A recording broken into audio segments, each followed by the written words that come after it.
কুরবানি ঈদকে সামনে রেখে নরসিংদীতে গরুর খামারিরা অনেকটা ব্যস্ত সময় পার করছে। দিন রাত তারা গরু মোটা তাজাকরণ সহ গরুর রক্ষণাবেক্ষণে কাজ করে যাচ্ছে। যেহেতু আর কয়েকদিন পরেই পবিত্র ঈদুল আজহা, এই ঈদুল আজহাকে কেন্দ্র করে অনেকটা ব্যস্ত হয়ে উঠেছে তারা।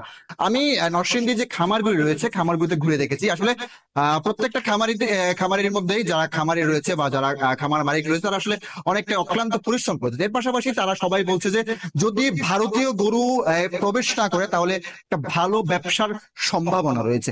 আমি বর্তমানে রয়েছি যে এস এগ্রো ফার্মে। আমি একটা ফার্মটা ঘুরে দেখা যাচ্ছে, এই ফার্মে প্রায় 50টির উপর গরু রয়েছে।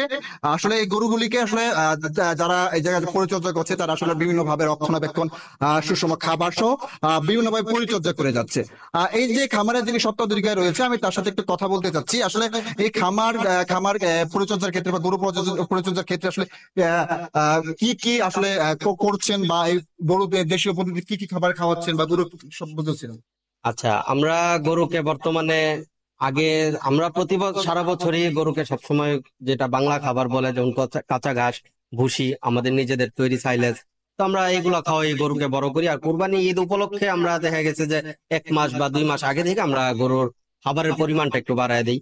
তো আলহামদুলিল্লাহ, পরিচর্যার দিক দিয়ে আমরা শতভাগ নিশ্চিত আছি যে গরুর পরিচর্যার দিক দিয়ে কোনো কমতি নাই, বা গরুগুলাতেও কোনো কমতি নাই। আলহামদুলিল্লাহ, গরু সবকিছু সুস্থ সবল আছে।